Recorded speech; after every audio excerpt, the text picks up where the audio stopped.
ఒక మహావిద్యల్లో ఒక విద్య శ్రీ విద్యా స్వరూపంగా నిలబడి మోక్ష విద్యగా కూడా చెప్పబడుతూ ఉన్నది. దీనంతటికీ మూల కారణం ఏమిటి? ఈరోజు అమ్మ యొక్క అనుగ్రహంతో మనం తెలుసుకునే ప్రయత్నం చేద్దాం. శ్రీ మహావిష్ణువు రాక్షస సంహారం చేసి వైకుంఠానికి చేరుకున్నాడు. ఆయన ధనస్సు పేరు శాంగం అన్నారు. బాగా అలసిపోయినాడు. అలసిపోయి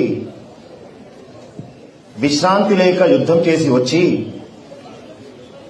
అప్పుడప్పుడు చూడండి, బాగా అలసిపోతే ఏది దొరికితే అదే హాయిగా నిద్రపోవడానికి.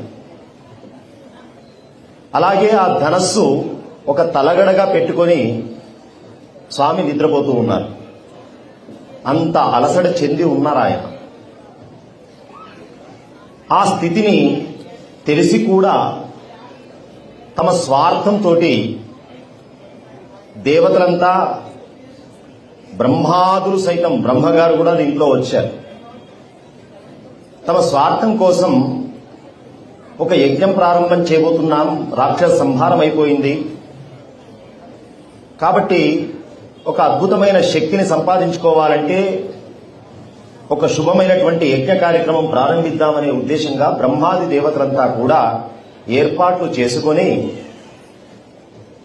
యజ్ఞ సంరక్షకుడు శ్రీ మహావిష్ణువు కాబట్టి ఆయనను కూడా ఆహ్వానిద్దామని చెప్పి వైకుంఠానికి వచ్చారు. వీళ్ళందరూ ప్రార్థన చేస్తేనే రాక్షస సంహారం చేసి వచ్చినాడు ఆయన. వాళ్ళ వల్ల కాకుంటే, ప్రార్థనలు చేస్తే రాక్షస సంహారం చేసి వచ్చినాడు. ఆయన అలసటతోటి నిద్రపోతున్న విషయం తెలుసుకొని కూడా తాము యజ్ఞ సంభారాలన్నీ ఏర్పాటు చేసుకున్నారు కాబట్టి అవి వేస్ట్ కావద్దాయి. ఎవడి స్వార్థం వాడుకుంటుందండి. ఎదుటి వ్యక్తిని మనం పట్టించుకున్నామా, ఎదుటి వ్యక్తి స్థితి గురించి మనం గమనించినా కానీ లోకంలో కొంతమంది వ్యవహారం ఎట్లా ఉంటుందంటే, మన పని అయిందా కాలేదా. ఈ కథలన్నీ కూడా మనకు చాలా విషయాలు తెలియజేస్తూ ఉన్నాయి. ఆయన ధనస్సునే తలగడ పెట్టుకొని నిద్రపోతున్నారంటే అర్థం చేసుకోండి ఎంత అలసట చెంది ఉన్నాడు. అయినా మన పని కావడం ముఖ్యం కాబట్టి ఆయన ఎట్లాగైనా లేపాలి. లేపాలంటే ఏం చేయాలా? లేపాలంటే సుప్రభాతం ఉంటుంది. స్వామివారిని పడుకోబెట్టడం ఒకటి, లేపడం ఒకటి, ఒక విధానం ఉన్నది. మనల్ని కూడా నిద్ర లేపేటప్పుడు కొంచెం చికాకుగా లేపారనుకోండి, ఇక ఆ రోజు మొత్తం. కాబట్టి లేవడము, పడుకోవడము అసలు ఎప్పుడు కూడా మన దినచర్య శుభంగానే ఉండాలి. శుభమైనటువంటి భద్రం పశ్యేమాక్షభిర్యజత్రాః,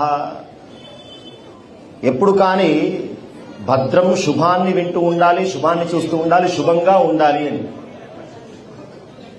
బి పాజిటివ్ బ్లడ్ లో ఉండడం కాదు, వ్యవహారంలో ఉండాలి. వచ్చారు బ్రహ్మాది దేవతలంతా, మన పని కావాలా, ఆయన నిద్ర లేపాలి. ఏం చేయాలా? స్వామి లేవయ్యా, గాఢ నిద్రలో ఉన్నాడు. గాఢ నిద్రలో ఉంటే ఎట్లా ఉంటుందండి? ఎన్ని స్తోత్రాలు చేసినా ఆయన లేవడం లేదు. చివరికి ఒక ఆలోచన కలిగింది బ్రహ్మదేవుడికి. ఈ ధనస్సు తాడు కట్టి ఉన్నది కదా, ఈ తాడు గనక తెంపి పడేస్తే కొంచెం ఆయన డిస్టర్బ్ అవుతాడు, లేస్తాడు. ఈ లేచిన తర్వాత మన పని మనం చేసుకోవచ్చు అని. మరి ఏం చేయాలా? తాడు తెంపడం కోసం ఒక పురుగును సృష్టి చేసినాడు ఆయన. దాని పేరే చెదల పురుగు. మొట్టమొదలు ఇక్కడ స్టార్ట్ అయింది దాన్ని పని. వమ్రీ అన్నారు దాన్ని సంస్కృతంలో.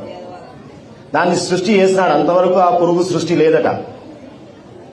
సృష్టి చేయగానే, అయ్యా నన్ను సృష్టి చేసినావు కదా, ఏం పని, నాకేం పని అప్ప చెప్తున్నావు అని అడిగింది అది. ఏం లేదు, ఆయన నిద్రపోతున్నాడు, కాస్త తాడు తెంపి పడేయి. అప్పుడే పుట్టింది కదా దాని తెలివి చూడండి. నిద్రాభంగ కథాచ్ఛేద దంపత్యో ప్రీతిభేదనం. స్వామి నిద్ర జడగొట్టడం కోసం నన్ను పంపిస్తున్నారు, నాకేం తెలియలేదనుకుంటున్నారా? నిద్రను భంగం చేయడం, ప్రసంగం జరుగుతూ ఉంటే మధ్యలో డిస్టర్బెన్స్ చేయడం, అలాగే దంపత్యోహ ప్రీతిభేదనం, భార్యాభర్తల మధ్యలో భేదాలు పెట్టడం. సీరియల్ దర్శకులకు ఎన్ని పాపాలు చుట్టుకుంటాయో. ఈ మూడు కూడా బ్రహ్మహత్య మహాపాతకాలతో సమానమట. అప్పుడే పుట్టిన పురుగు చూడండి బ్రహ్మగారికి నీతులు చెప్తూ ఉన్నది. అప్పుడప్పుడు మన పిల్లలు కూడా మనకు నీకేం తెలుసయ్యా అంటారు. బ్లడ్ మనదే కదా, బ్రహ్మగారి అంశనాయే. కాబట్టి నేనెట్లా చేస్తాను, అంత పాపం నాకెందుకు అంటూనే, సరే ఇదేదో పెద్ద జ్ఞానాత్మురాలు పాపం తీసుకోదు అనుకుంటే దాని వ్యవహారం చూడండి. సరే నువ్వంత పెద్ద మనిషిని కోరుతున్నావు కాబట్టి మరి నాకేంటి, ఏదైనా పని చేస్తే లాభం ఉండాలి కదా. స్వార్థం లేకుండా నువ్వు నా స్వార్థం కోసమే నా సృష్టి చేసినావు, నీ దగ్గర స్వార్థం ఉన్నది కాబట్టి ఇప్పుడు సరే సృష్టి చేసినావు ఈ పని కోసమే కాబట్టి ఈ పని నేను చేసి పెడతాను. కానీ నాకేం ప్రయోజనమయ్యా, ఈ నాకేంటి అనేది అపరిచయం ఉందన్నమాట. ఏం ప్రయోజనం? పని కావాలి కాబట్టి దేనికైనా ముందుకు వెళ్తూ ఉంటారు వ్యవహారం తెలిసిన వాళ్ళు. బ్రహ్మదేవుడు అన్నాడు, నీకు అద్భుతమైనటువంటి ఒక లాభం చేకూరుస్తాను. ఏం లాభం? యజ్ఞంలో భాగం ఎవరికీ ఉండదు. రాక్షసుల గొడవ అదే కదా. ఆ యజ్ఞంలో పదార్థం వేసేటప్పుడు అది మామూలుగా మనం దుకాణం నుంచి కొని తెచ్చుకున్నటువంటి పేలాలు కావచ్చు, నువ్వులు కావచ్చు, బియ్యం కావచ్చు, నవధాన్యాలు కావచ్చు. కానీ మంత్రయుక్తంగా దాన్ని పవిత్రం చేసి వేసేటప్పుడు అది దేవతల ఆహారం. ఆ భాగం యజ్ఞ భాగం దొరకడం అంత సామాన్యం కాదు. చాలా అధికారికమైనటువంటి శక్తి ఉన్న వాళ్ళకు మాత్రమే యజ్ఞం లోపల స్వాహ ఉంటుంది, అందరికీ ఉండదు, దేవతల్లో కూడా.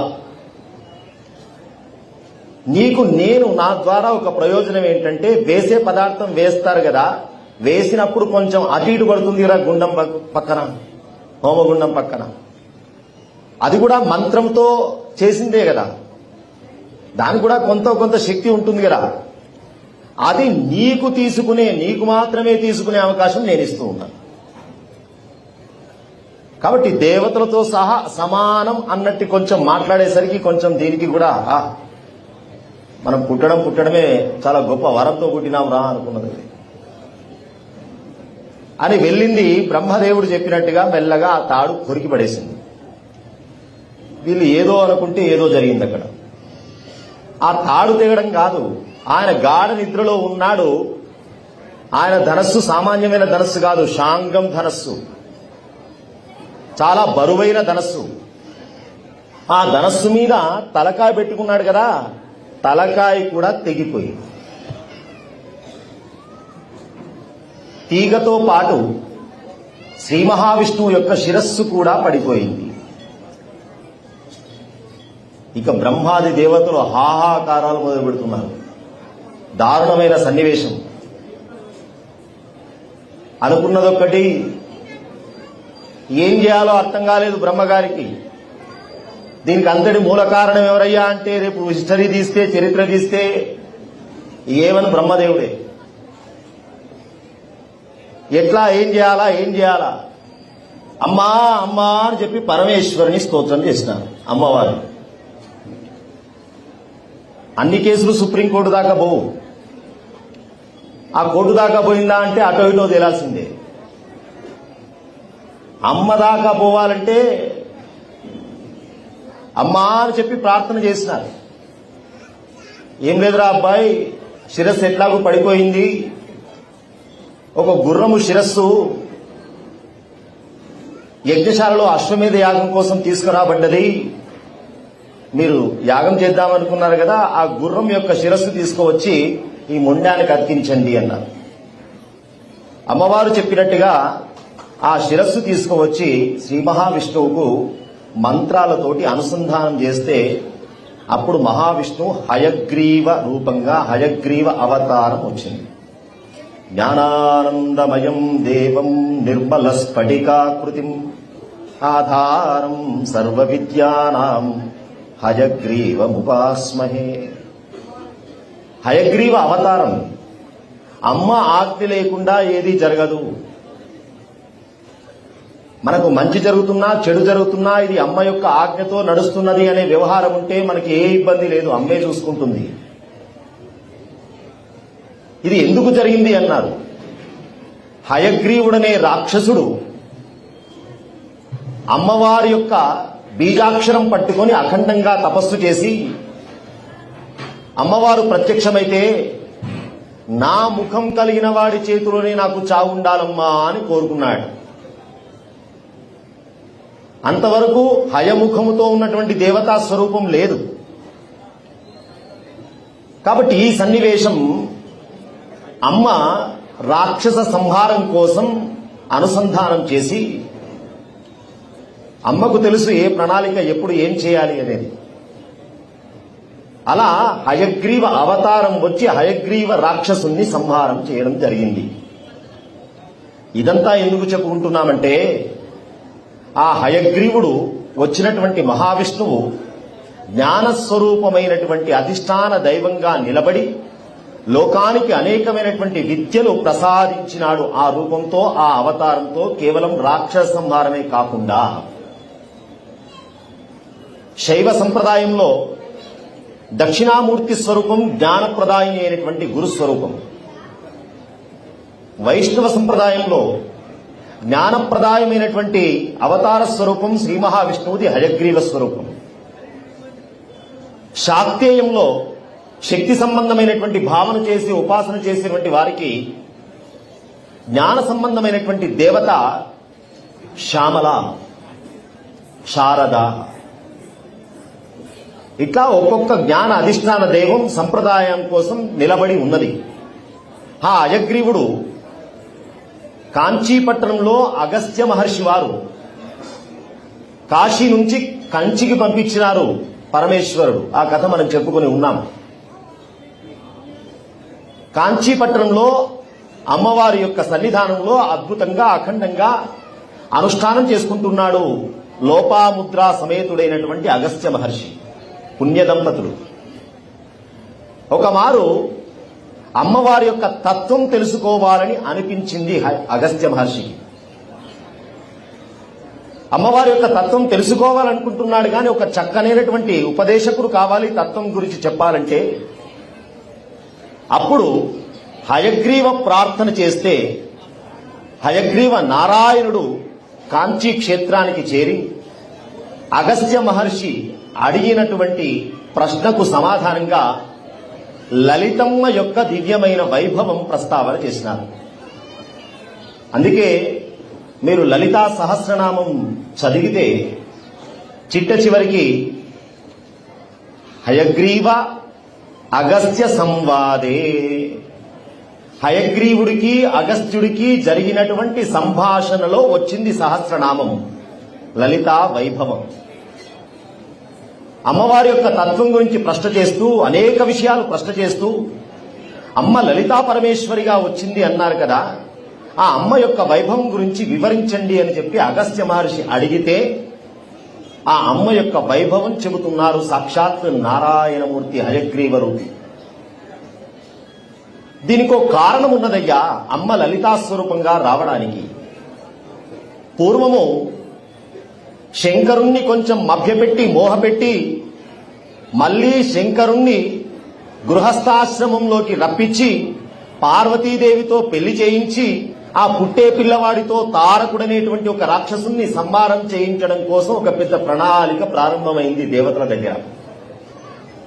తారకాసుడని ఒక రాక్షసుడు, వాడు ఒక వరం కోరుకున్నాడు బ్రహ్మదేవుణ్ణి. ఏం వరం? శంకరునికి పుట్టేటువంటి పిల్లవాడి చేతిలో నేను చావాలి అని. బ్రహ్మదేవుడు తథాస్తు అన్నాడు. కానీ ఇంటికి వచ్చిన తర్వాత అర్థమైంది బ్రహ్మదేవుడికి, శంకరుడు ఇప్పుడు సతీ విరహంతో హిమాలయాల్లో తపస్సు చేసుకుంటూ ముక్కు మూసుకొని కూర్చున్నాడు, ఇక మళ్ళీ పెళ్లే చేసుకోనని. నేనేమో తారకాసుడికి శంకరుడికి పుట్టిన పిల్లవాడి చేతిలో చస్తావు అని చెప్పి నేను వరమిచ్చి వచ్చాను. ఈయనేమో సతీ విరహంతో పెళ్లి చేసుకోవాలనుకున్నాడు. ఈయనకు పెళ్లి ఎట్లా కావాలి, కొడుకు ఎట్లా పుట్టాలి, ఆ కొడుకు పుట్టిన తర్వాత తారకుడు ఎట్లా చావాలి. కాబట్టి ఏం చేయాలి? శంకరునికి పెళ్లి చేయాలి అని పడ్డది బ్రహ్మాది దేవతలందరికీ కూడా. శంకరుని మెల్లగా కదల్చాలి, మనస్సు మార్చాలి. కొంచెం పెళ్లి చేసుకోను అనే వారికి కొంచెం చెబుతూ ఉంటాం కదా మాటలు. అట్లాగే శంకరుని కూడా మార్చాలి అని చెప్పి శంకరుని కూడా కొంచెం కామభావం వచ్చేటట్టుగా చేస్తే బాగుంటుందని చెప్పి మన్మధుణ్ణి ప్రయోగం చేసినారు. చూడండి, మనం ఎవరిపైన మన బల ప్రయోగం చేయబోతున్నామో కొంచెం ఆలోచించి మనం పనిలో దిగాలి. కానీ దేవతంతా మన్మధుణ్ణి వాళ్ళ స్వార్థం ఉన్నది కాబట్టి బాగా స్తోత్రాలు చేస్తున్నారు. నీ వల్ల అవుతుందయ్యా, నీ వల్ల అవుతుందయ్యా. నా ముందు శంకరుడు ఎంత అనుకున్నాడు మన్మధుడు, పోయినాడు, భస్మం అయిపోయినాడు. సరే, ఈ కథంతా వేరే, ఆ కళ్యాణ ఘట్టం వేరు. భస్మం అయిపోయింది, బూడిద కుప్ప అయిపోయినాడు మన్మధుడు. అందరు ఎక్కడి వాళ్ళు అక్కడ వెళ్ళిపోయినారు. శివుడి వెనకాల కొంతమంది సేవ చేస్తున్న వాళ్ళు ఉన్నారు శివుడికి. ఆయన పరివారం పెద్దదండి, ప్రమథగణాలు. దాంట్లో చిత్రకర్మ అని పేరు కలిగిన ఒక అధిపతి గణం చెందినవాడు, ప్రమథ గణాలకు చెందినవాడు. ఆయన పేరే చిత్రకర్మ, శివుడి యొక్క సేవకుడు. శంకరుడు వెళ్ళిపోయిన తర్వాత అక్కడే తిరుగుతూ ఈయనకు ఆలోచన వచ్చింది. ఆయన పేరు చిత్రకర్మ కదా, ఈ బూడిదనంతా ఒక కుప్ప తయారు చేస్తున్నారట.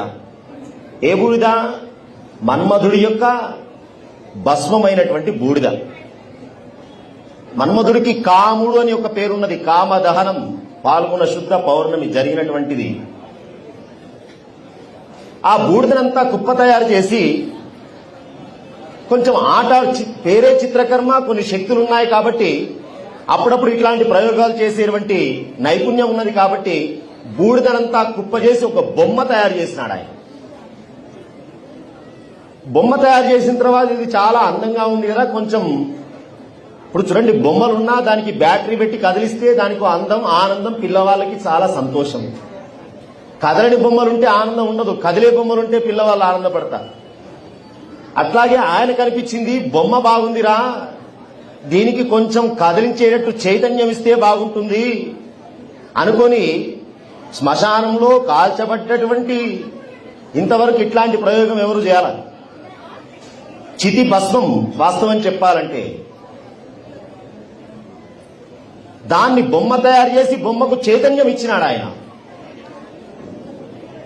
చైతన్యం ఇవ్వడం కాదు, అది కదులుతూ ఉంటే, మాట్లాడుతూ ఉంటే ఇది ఆనందం కలిగి కొంచెం ఎక్కడి దాకా పోయిందంటే, బ్రహ్మదేవుడైనా సృష్టి చేసేది మనం చేయలేమా?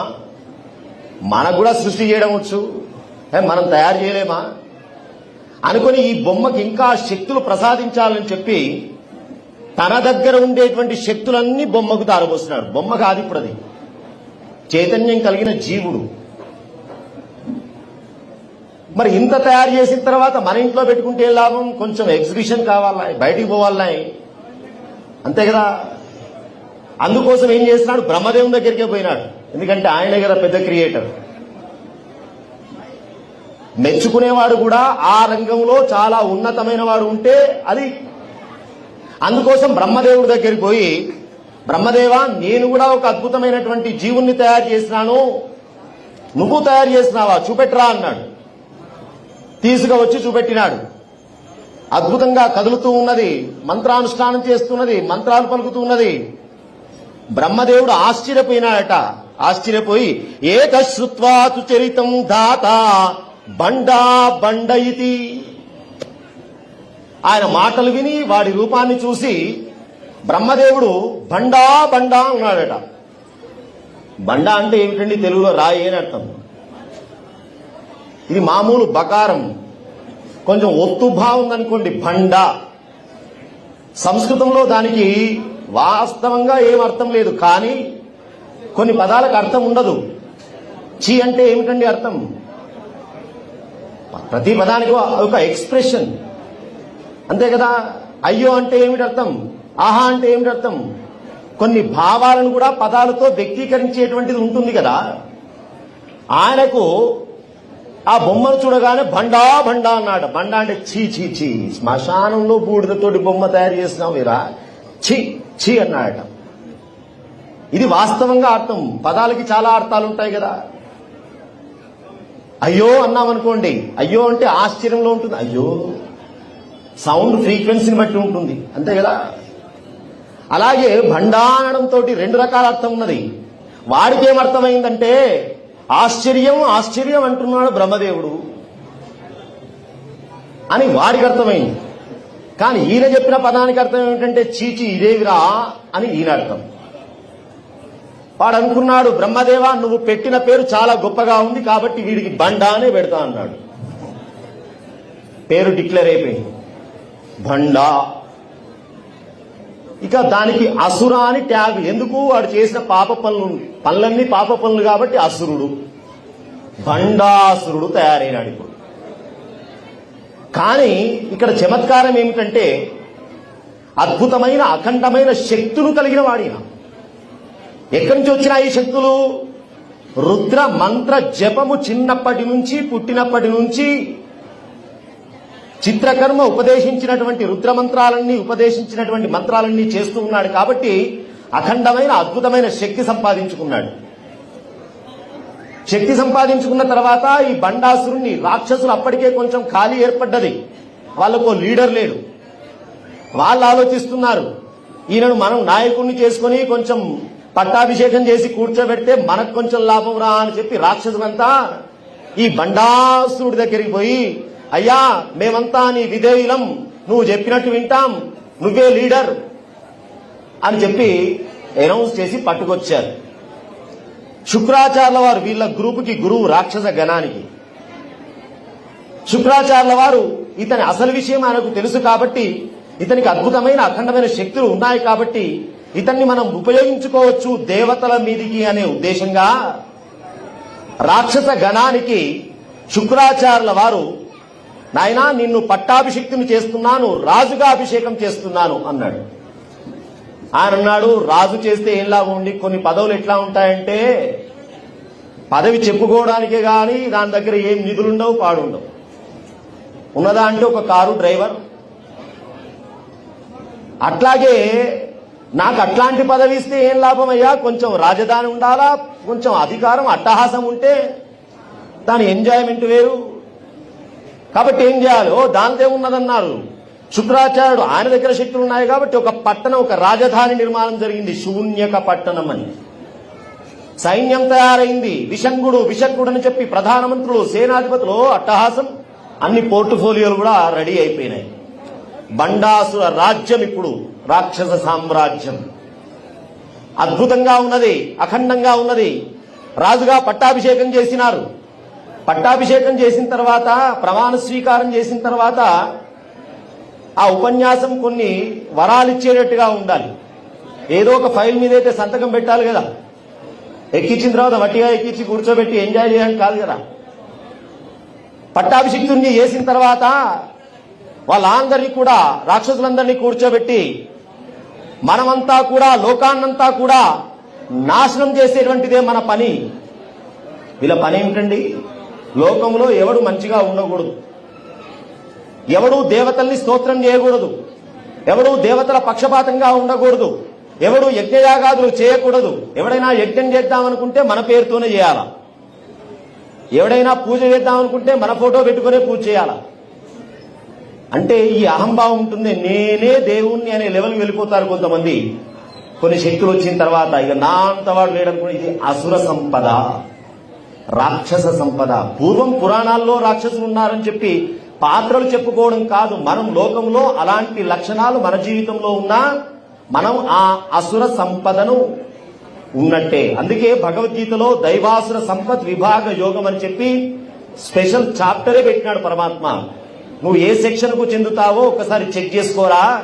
ఈ చాప్టర్ చదివి దైవ లక్షణాలు ఉన్నాయా నీలో, అసుర లక్షణాలు ఉన్నాయా?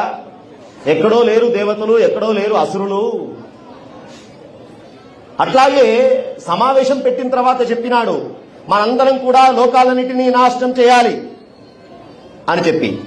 గృహే గృహే చ యజ్ఞాశ్చ సంభూవ సమంతతః రుచో యజూంషి సామాని మీమాంసాన్యజకాదయ. అవన్నిటినీ నాశనం చేయడమే మన పని అన్నారు. దానికి ఏం చేయాలయ్యా అంటే మనం కొత్త స్కీమ్ తయారు చేయాలి. కొత్త ప్రభుత్వం వచ్చినప్పుడు కొత్త స్కీమ్లు ఉంటాయి. ఇంతకుముందు రాక్షసులు చేసింది కూడా ఇదే, యజ్ఞాలు నాశనం చేయడం, వాటిని నాశనం చేయడమే. లక్ష్యం ఒకటే గాని విధానాలు వేరు. ఏ చేసినా అదే, కానీ పేర్లు కొత్తవి పెడతాం అంతే. అట్లాగే ఈయన ఏం చేసినాడు, ఒక కొత్త ప్రయోగం చేసినాడు. ఇంతవరకు చరిత్రలో ఏ రాక్షసుడు కూడా చేయనటువంటి ఒక అద్భుతమైన ప్రయోగం ఇది. ఈ ప్రయోగం మొన్నటి వరకు మనం కూడా అనుభవించిన ప్రయోగమే.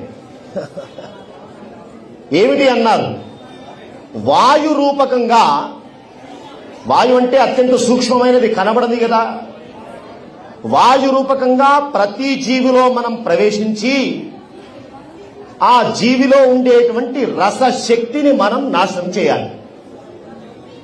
ప్రతి జీవిలో వాయు రూపకంగా వెళ్ళి వాళ్ళని బలహీనుల్ని చేయాలి, నీరసవంతుల్ని చేయాలి అని చెప్పి ఒక్కొక్కరు ఒక్కొక్క సెక్షన్ పెట్టుకున్నారు. బండాసురుడు దేవలోకానికి వెళ్ళాడు, నేను చూసుకుంటా అని. విషంగుడు భూలోకానికి వచ్చాడు, విశుక్కుడు పాతాళలోకానికి వెళ్ళాడు. వీళ్ళు చేస్తున్న పనేమిటయ్యా అన్నారు. హతతే బభూవు అతి సంక్షోభం ఉలీకృత చేతసాం ఆవిశ్య మరుతాం చిత్తం శోషయామాస తద్రసం. వచ్చిన వాళ్ళంతా కూడా రసహీనుల్ని తయారు చేస్తూ ఉన్నారు. రసహీనులు అంటే ఏమిటి అన్నారు, అంటే ఇంద్రియాలు ఉన్నాయి మనందరికీ, కానీ ఆనందించే శక్తి ఒకటి ఉన్నది, ఆనందం పొందేటువంటి స్థితి ఒకటి ఉంటుంది. వింటూ ఉన్నాం, మామూలుగా వినేవాడు ఒకడు, ఆనందం పొందుతున్నటువంటి ఫీలింగ్ పొందుతున్నవాడు ఒకడు. ఆ ఆనంద స్థితి ఉన్నదే దాన్ని రసము అంటారు. ఒక పాట వింటూ ఉన్నావు, వింటున్న వాళ్ళు చాలా మంది ఉన్నా ఆనందం కొంతమందే పొందుతున్నారంటే ఆ ఆనంద అనుభూతి ఉన్నదే దాన్ని రసం అంటుంది శాస్త్రం. అలాగే ఒక వాసన చూసినావు, పుష్పం చూసినావు, దాంట్లో ఉండే మాధుర్యాన్ని నువ్వు స్వీకరించినట్టయితే ఆ అనుభూతి పొందే స్థితిని రసం అంటుంది శాస్త్రం. లోకంలో వీళ్ళు లోపలికి ప్రవేశించి అందరినీ నీరసవంతుల్ని చేస్తూ ఉన్నారు. అంటే అర్థమేమిటో తెలుసునా, వాసన తెలియకుండా చేయడం. మొన్నటి వరకు 2 సంవత్సరాలు భయంకరంగా ప్రపంచాన్ని వణికించిపోయింది. ఈ స్థితి అదే. ఇది ఎప్పుడో ప్రయోగం జరిగింది, అసుర ప్రయోగం. స్మెల్ తెలియకపోవడం, రుచి తెలియకపోవడం. నాలుక ఉందా, ఉన్నది. ఏమైంది మరి, దాన్ని ఆస్వాదించేటువంటి శక్తి కోల్పోయింది. ముక్కు ఉన్నది, వాసన పోయింది. ఇట్లా ప్రతి వస్తువులో ఒక్కొక్క శక్తి ఉన్నది కదా, ఆ శక్తిని నిస్సారం చేసేసినారు, నిర్వీర్యం చేసేసినారు.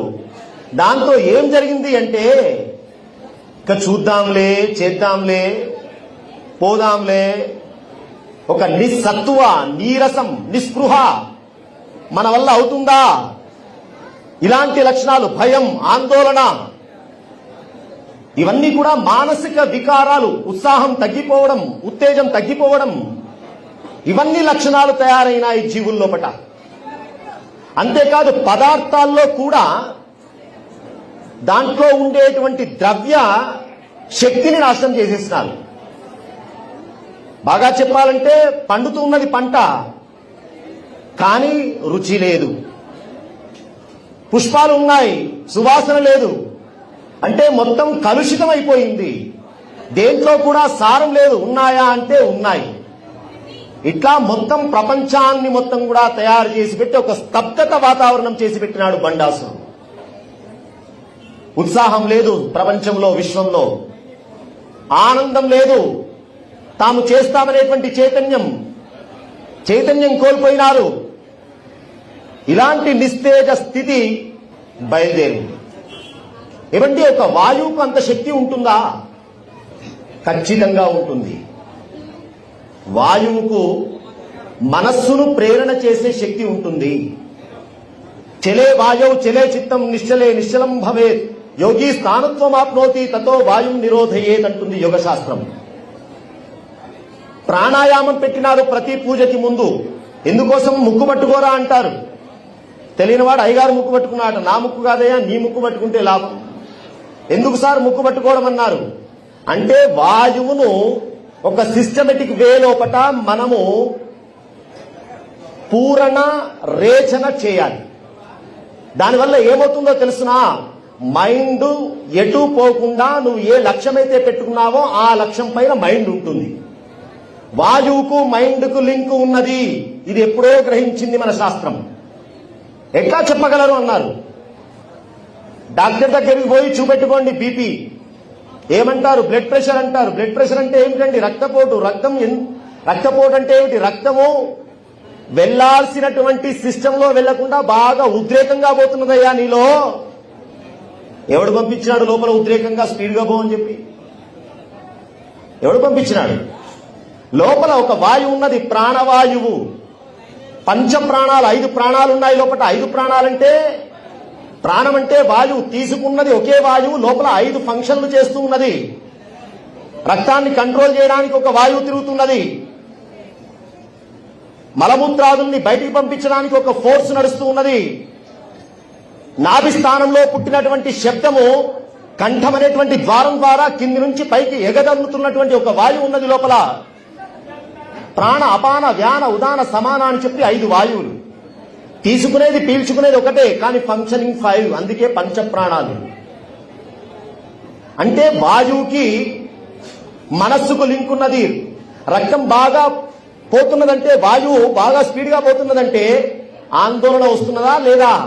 ప్రాక్టికల్ గా దీనికి మూల కారణం ఏమిటి? వాయువు. అందుకే వాయువును ఒక సిస్టమేటిక్ వేలో ఎప్పుడు పీల్చుకుంటూ ఉంటే వాడికి ఏ రోగం రాదు. ప్రాణాయామం, బ్రీతింగ్ ఎక్సర్సైజ్. అది ఎంత సైన్స్ చూపించినాడు చూడండి ఋషులు. ఇది దెబ్బ కొడుతూ ఉన్నాడు ఇక్కడ బండాసురుడు. మనస్సును కంట్రోల్ చేయాలంటే వాయువును కంట్రోల్ చేయాలి. ఆ వాయువు మన అధీనంలో ఉండాలి అని చెప్పి వాయు రూపకంగా వెళ్లి లోపల మొత్తం ధాతువుల్లో ఉండేటువంటి ఉత్సాహ శక్తిని నాశనం చేసేసినాడు. 2 సంవత్సరాలు గడగడ వణికిచ్చినటువంటి ఆ మహమ్మారి గురించి మనందరికీ తెలుసు. దాని ప్రభావం ఎంత గొప్పగా ఉండేదో. అలాంటిదే లోకమంతా కూడా అల్లకల్లోలమైపోయింది. ఎవరిని చూసినా కానీ ఏమున్నా సార్, ఏం లేదు, అంతా వైరాగ్యంలోకి వెళ్ళిపోయినారు. శక్తి కోల్పోయినారు. వైరాగ్యం అంటే జ్ఞానంతో వచ్చిన వైరాగ్యం కాదు. ఇది జ్ఞానంతో వైరాగ్యం వస్తే మోక్షం వస్తుంది. కానీ కొంతమంది పని చేయడం చేతగాక వైరాగ్యపు మాటలు మాట్లాడుతూ ఉంటారు కదా, అలాంటి వైరాగ్యం ఇది. ఎందుకు? ఉత్సాహం లేదు వాళ్ళకి, చేద్దామని ఉత్సాహం పోయింది. ఇది ఈ వైరాగ్యం. ఇది ఉండకూడదు ఎప్పుడు. కానీ భావాద్వైతం ఉండాలి, కానీ క్రియాద్వైతం ఉండకూడదు. చేసేటప్పుడు ఎప్పుడు ఉత్సాహమే ఉండాలి, కానీ లోపల ఫీలింగ్ మాత్రము జీవుడికి బ్రహ్మకు తేడా లేదనేటువంటి భావాద్వైతం ఉండాలి. కానీ క్రియలో వచ్చినప్పుడు, ఆయన ఎదురుగా ఉన్నప్పుడు పూజ చేయడం అనేది చేయాల్సిందే. అద్వైత స్థితిని లోకానికి బోధించినటువంటి జగద్గురు అద్వైత పీఠమైన శంకర భగవత్పాదుల పీఠాలలో కూడా జీవుడికి బ్రహ్మకు తేడా లేదని చెబుతూ ఉన్నటువంటి సిద్ధాంతాన్ని అవలంబిస్తూ ఉన్నా మళ్ళీ మూర్తి అర్చన జరుగుతున్నదంటే అర్థం భావంలో అద్వైతం ఉండాలి, కానీ క్రియలో అద్వైతం ఉండకూడదు శరీరం ఉన్నంత వరకు. అందుకే చాలా మంది ఏం చెప్తారంటే, దేవుడు సార్ మనస్సులో లేడా, ఊరికే గుడిపోతున్నావు, ఇట్లాంటి వాళ్ళు కూడా ఉంటారు కొంతమంది. సరే, నీకంత అద్వైత స్థితి, జీవుడు భగవంతుడే నీ మనస్సులో ఉన్నాడనేటువంటి భావన నీకున్నప్పుడు సాయంత్రం 5 గంటలకు మళ్ళా మిర్చి బండి దగ్గరికి ఎందుకు పోతున్నావు? మనస్సు దేవుడి దగ్గరికి వచ్చేసరికి, ఆధ్యాత్మిక కార్యక్రమాల దగ్గరికి వచ్చేసరికి అంటే చాతగానితనం, సోమరితనం, దీన్ని పక్కన పెట్టడం కోసం కొన్ని వాదాలు పట్టుకొస్తారు. జీవుడు ఎక్కలేడు, దేవుడు ఎక్కలేడు, మనసులో లేడా? మనసులో ఉంటే మనసులోదే తినచ్చు కదా, మనసుతోటే రుచులు అనుభవించవచ్చు కదా. అక్కడి దాకా వస్తే అన్ని కావాలా, ఇక్కడ దాకా వస్తే మాత్రం వైరాగ్యం కావాలా? కాబట్టి ఇది జ్ఞానయుక్తమైన వైరాగ్యం కాదు. ఇది ఇక్కడ కలుగుతున్నది కూడా ప్రపంచం లోపల లౌకికమైనటువంటి, అంటే మొత్తం ప్రపంచాన్ని చేతనం లేకుండా ఒక సుప్తావస్థలో వీళ్ళకి ఏం చేత కాకుండా చేసేటువంటి ఒక స్థితికి బండాసుడు తీసుకువచ్చాడు. అందుకే ఆ సుప్త చేతనావస్థ నుంచి తీసుకురావడమే అమ్మ రాబోతూ ఉన్నది. అమ్మ ఇచ్చే శక్తి ఆనందం, అమ్మ ఇచ్చే శక్తి చైతన్యం, అమ్మ ఉన్నదంటే ఉత్సాహం. అమ్మ రాబోతూ ఉన్నది. అంటే కారణం ఏమిటో తెలిస్తే, రోగం ఏమిటో తెలిస్తే దాని మందు ప్రభావం ఏమిటో తెలుస్తుంది. అందుకే రోగం గురించి మాట్లాడుకుంటూ ఉన్నాం. ఇది కదా ప్రపంచానికి పట్టిన రోగం. ఇంద్రాది దేవతలు కొంతమంది గమనించారు, ఏమిరా ప్రపంచమంతా ఇట్లా మారిపోతున్నది, ఏం చేయాలని చెప్పి ఆలోచించినారు. మహావిష్ణువు దగ్గర పోయినారు, స్వామి అన్నారు, నారాయణ అన్నారు, ఇది బండాసుడి యొక్క ప్రభావం రా నాయన, దీన్ని దెబ్బకొట్టాలంటే వాడు కూడా కొంచెం రుద్రమంత్రాలు వేసి శక్తివంతుడైపోయినాడు కాబట్టి వాడిని దెబ్బకొట్టాలంటే మనం కూడా వాడు ప్రయోగించినట్టుగానే మనం రివర్స్ లో పోవాలి. ఎట్లా అన్నారు, వాళ్ళని కూడా మోహపెట్టి మనందరినీ కూడా లోకంలో పుణ్యం చేయకుండా స్తబ్దంగా పెట్టినారు కదా. వీళ్ళు మనని స్తబ్దంగా పెట్టి వాళ్ళు పుణ్యం సంపాదించుకుంటున్నారు. వీడి చేత ధర్మ కార్యాలు, వీళ్ళ చేత పుణ్య కార్యక్రమాలన్నీ బంద్ చేయించి వాడు మాత్రం రోజు రుద్రార్చన శివార్చన చేస్తూనే ఉన్నారు. కాబట్టి మనం కూడా వాళ్ళని కొట్టాలంటే మొట్టమొదటి వాళ్ళ పూజలు కూడా బంద్ చేయించాలంటే వాళ్ళను కూడా మనం మోహ పెట్టాలంటే రెండు మోహ పెట్టే శక్తులు, ఒకటి స్త్రీ, ఒకటి ధనం. ధనం మోహపడే అవకాశం లేదు వాళ్ళ దగ్గర. అందుకోసం ఒక మోహిని రూపాన్ని శ్రీమన్నారాయణమూర్తి సృష్టి చేసి బండాసుడి దగ్గరికి పంపించాడు. ఉద్యానవనంలో చక్కగా పాటలు పాడుతూ ఉంటే ఆ మోహిని గానానికి వశులైపోయి బండాసురుడు తన రాజ్యం, తన సంస్థానం, తన ఆసనం వదిలిపెట్టి పూల తోటలోనే మకాం పెట్టేసినాడు. అది శ్రీ మహావిష్ణువు మాయ కదా. మాయలు మనకే తెలుసుగా అనుకుంటాం, భగవంతుని ముందు ఎంతండి. ఆ మోహిని వశుడైపోయినాడు బండాసురుడు. ఇంకేమున్నది, జపం లేదు, మంత్రం లేదు, అనుష్ఠానం లేదు. ఇక ఆమె పాటలు, గాన, కచేరీ దాంట్లోనే మునిగిపోయినారు. ఇది చక్కని అవకాశం. వాళ్ళంతా స్తబ్దంగా ఉన్నప్పుడు మనం శక్తివంతులం కావాలి. చూడండి, రాజనీతిలో ఒక్కొక్క సన్నివేశాన్ని గ్రహిస్తూ ఒక్కొక్క అడుగు ముందుకు వేస్తారు. వాడు ఎప్పుడైతే నిర్వీర్యంగా ఉన్నాడో మనం శక్తి సంపాదించుకొని దెబ్బకొట్టాలి, సమయం చూసుకొని. మన దగ్గర శక్తి లేదు కదా, కాబట్టి మీరంతా కూడా హిమాలయాలకు వెళ్లి అమ్మవారి గురించి తపస్సు చేయండి.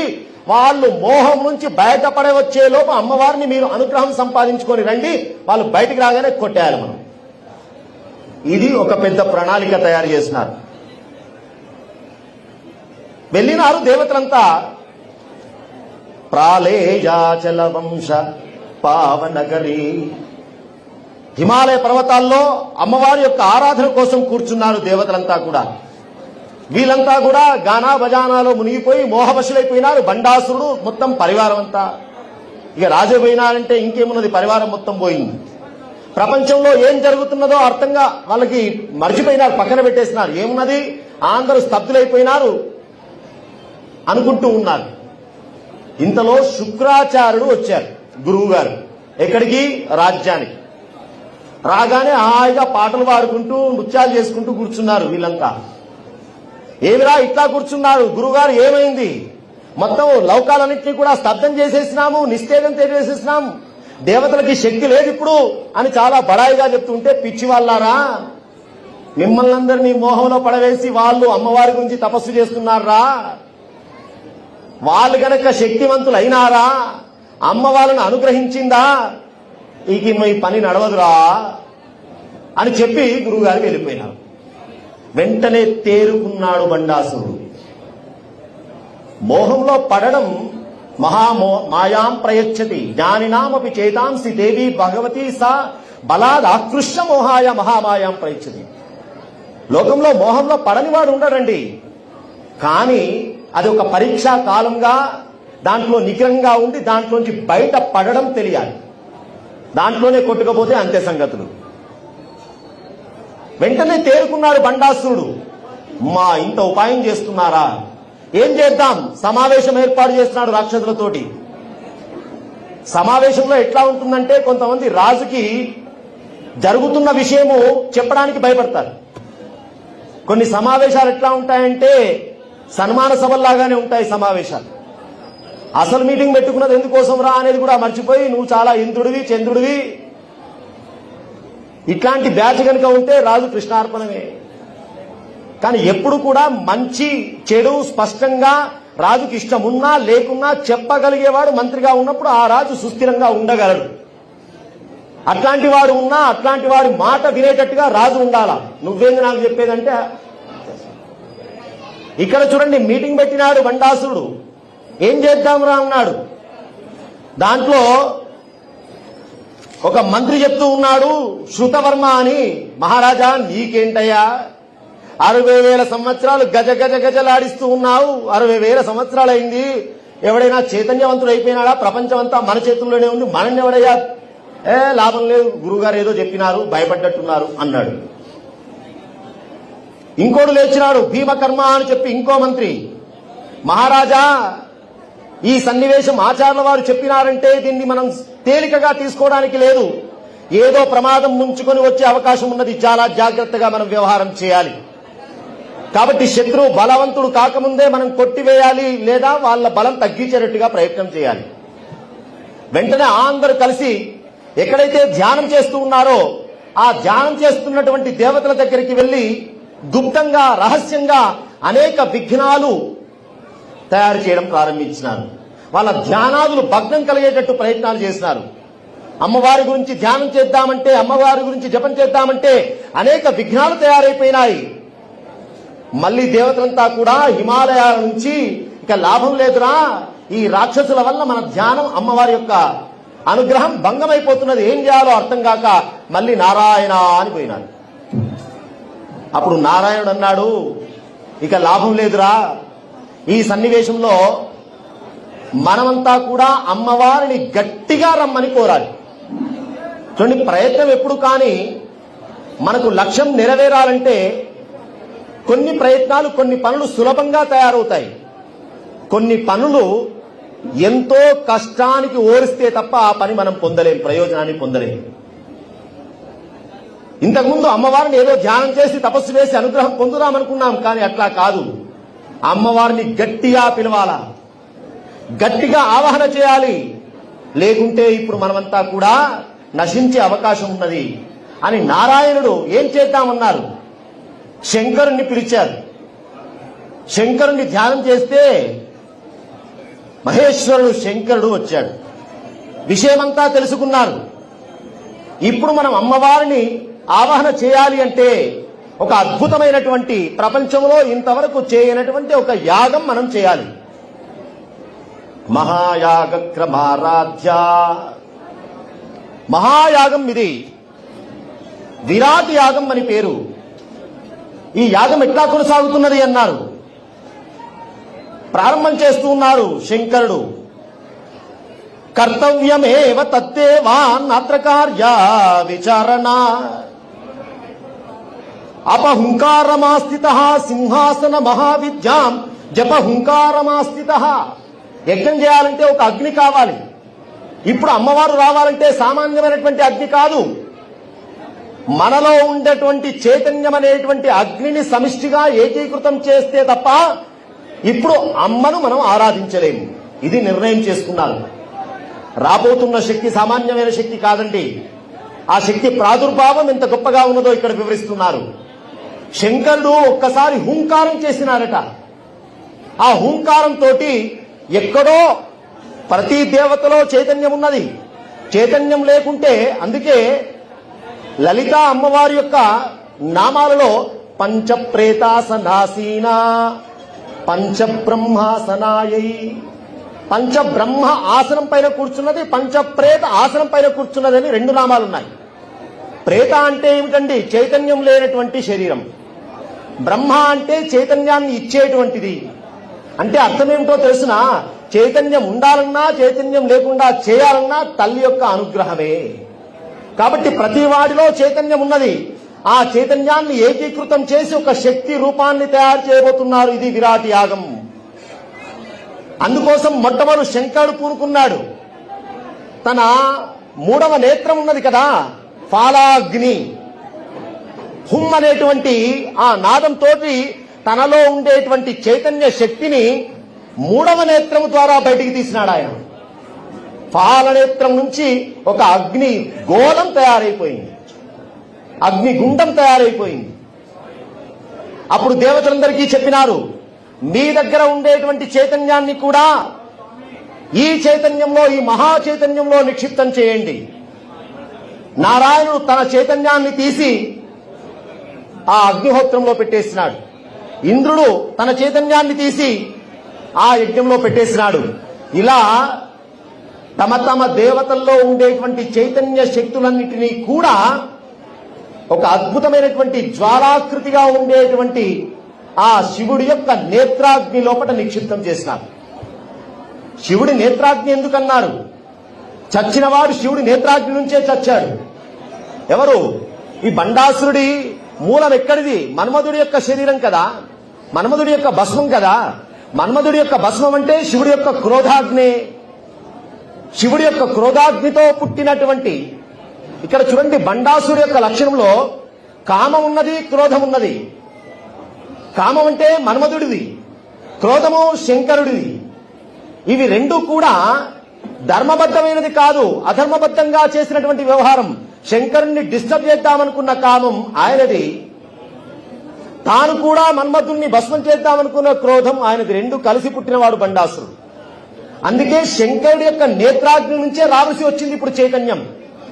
శంకరుడే పూనుకున్నాడు. మూడవ నేత్రం నుంచి వచ్చినటువంటి ఆ పాలాగ్ని జ్వాలలో సమస్తమైనటువంటి దేవతలంతా తమ చైతన్యం అనేటువంటి చైతన్యం ఎట్లా ఉంటుంది? నీవారశూకవత్తన్వి పీతాభా స్వస్యనూపమ.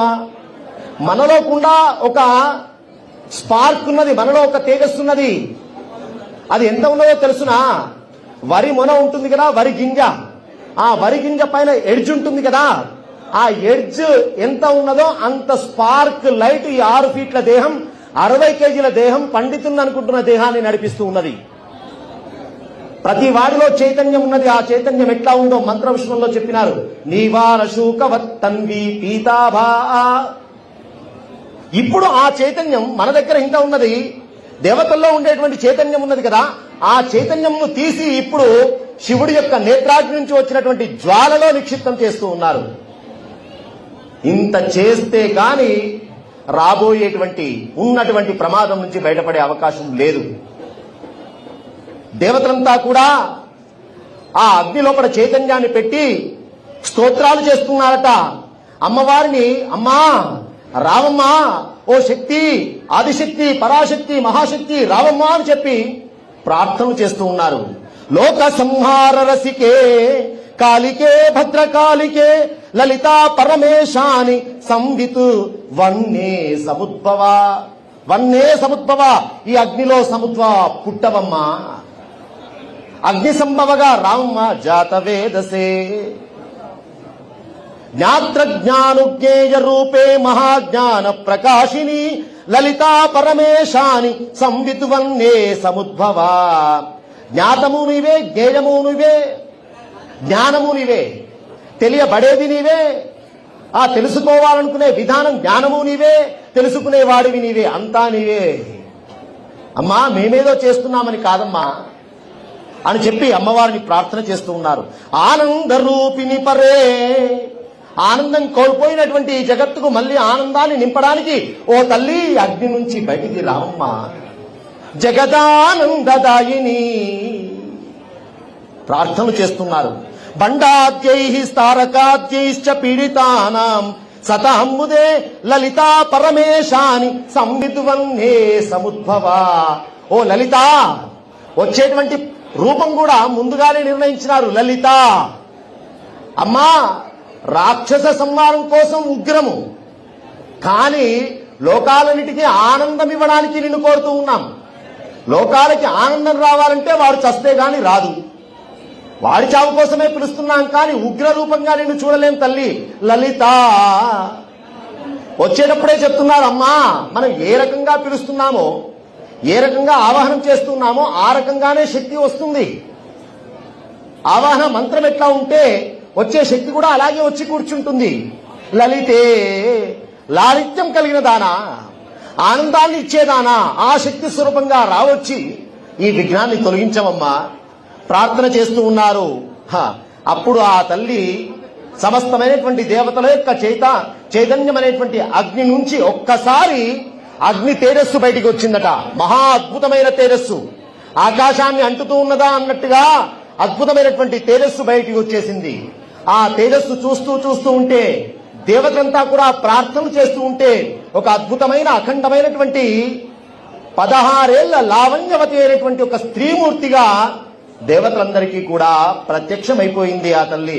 సింధూరారుణ విగ్రహం త్రినయనాం. ఎట్లా ఉన్నది ఆ తల్లి? ఆ అగ్నిశిఖ దేవతలంతా ప్రార్థన చేస్తూ ఉంటే 16 ఏళ్ల యువతిగా లావణ్యవతి అయినటువంటి దివ్యమైన సౌందర్యభరితమైనటువంటి దేదీప్యమానమైన ప్రకాశవంతమైనటువంటి తేజస్సుతో అలరాడుతున్నటువంటి లలితా పరమేశ్వరి స్వరూపం ఆవిర్భావం జరిగింది, అవతారం జరిగింది. తల్లిని ప్రార్థన చేస్తున్నారు. కోటి సూర్య ప్రతీకాశ.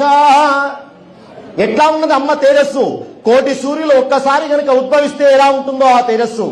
ఒక్క సూర్యుని మధ్యాహ్న సమయంలోనే చూడడానికి అలవి కాదే, అలాంటి కోటి సూర్యులు ఒక్కసారి ఉద్భవిస్తే ఆ తేజస్సు చూడగలరా? అలాంటి దేదీప్యమానమైనటువంటి తేజస్సు. చిదగ్నికుండ సంభూత దేవకార్య సముద్యత ఉద్యద్భాను సహస్రాభ చతుర్బాహు సమన్విత రాగస్వరూప పాషాఢ్య క్రోధాకారాంకుశోజ్వల మనోరూపేక్షు కోదండ పంచతన్మాత్ర సాధిక. అమ్మవారు వస్తున్నది చిదగ్నికుండ సంభూత. ఏ అగ్ని ఇది? యజ్ఞాగ్ని కాదు, హోమాగ్ని కాదు, మన ఇంట్లో చేసుకునేటువంటి లౌకికాగ్ని కాదు, చైతన్యం అనేటువంటి అగ్ని. చిత్ అగ్ని. ఎవరి చైతన్యం ఇది? సాక్షాత్తు బ్రహ్మాది దేవతల యొక్క దివ్యమైన చైతన్యం అనేటువంటి అగ్ని ఇది. చిత్ అగ్ని, చైతన్యం అనే అగ్ని. ఎందుకోసం? చైతన్యం లేకుండా ఉన్నది ప్రపంచమంతా. ఈ ప్రపంచమంతా కూడా చైతన్యం లేదని చెప్పి నిస్తబ్దతగా మిగిలిపోయిందమ్మా. అందుకే చిదగ్నికుండ సంభూత దేవకార్య సముద్యత. అమ్మ రావడానికి కారణం ఏమిటి?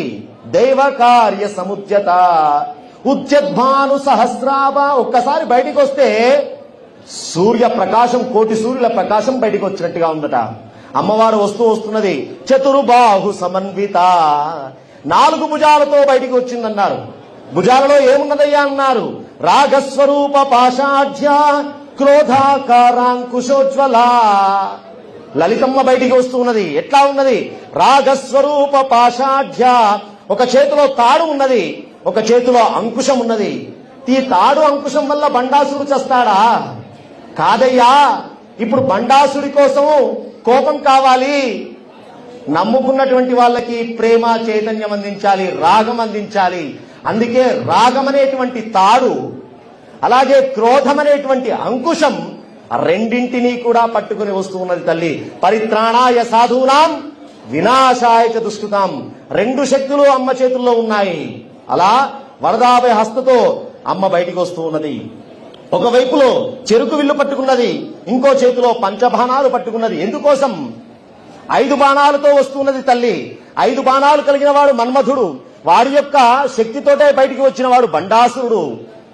కాబట్టే ధనస్సు బాణాలు పట్టుకుని వస్తున్నదట ఆ తల్లి. పంచతన్మాత్ర సాయక. 5 బాణాల ఆయుధంతో బయటికి వస్తున్నది. అమ్మ ఎట్లా ఉన్నది అన్నారు? కేశపాశేన తిమిరౌ ససర్జ జగతపురా త్రిభిర్నేత్రై ససర్జత్ర త్రీం రవిచంద్ర విభావసూన్. 3 నేత్రాలతో అలరాడుతున్నది తల్లి. ఒక నేత్రం చూస్తే సూర్యుడి యొక్క తేజస్స, ఇంకొక నేత్రం చూస్తే చంద్రుడి యొక్క వెన్నెల, ఇంకో నేత్రం చూస్తే అమ్మను తట్టుకోవడం కష్టమయ్యా అన్నట్టుగా అగ్నిలాంటి తేజస్సు కనబడుతున్నటువంటి 3 నేత్రాలతో అమ్మ ప్రకాశిస్తూ ఉన్నది. బ్రహ్మాండాలలో ఉండేటువంటి అంధకారం అంతా ఒక్కసారి దగ్గరికి వస్తే ఎంత చీకటిగా, ఎంత నల్లతనంతో ఉంటుందో అదంతా అమ్మ యొక్క జడలో కనబడుతూ ఉన్నదట. అథర్వణం మహామంత్రం మహిమ్నా స్వేన చా సృజతు నిశ్వాస మారుతైర్వేదా రుచం సాయ యజుస్తదా.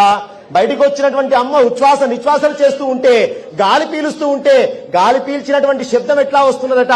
ఋగ్వేదమా, యజుర్వేదమా, సామవేదమా, అథర్వణ వేదమా అని చెప్పి 4 వేదాల మంత్రాలు అమ్మవారి యొక్క ఉచ్ఛ్వాస నిశ్వాస రూపకంగా బయటికి వస్తూ ఉన్నటువంటి సన్నివేశం కనబడుతున్నది.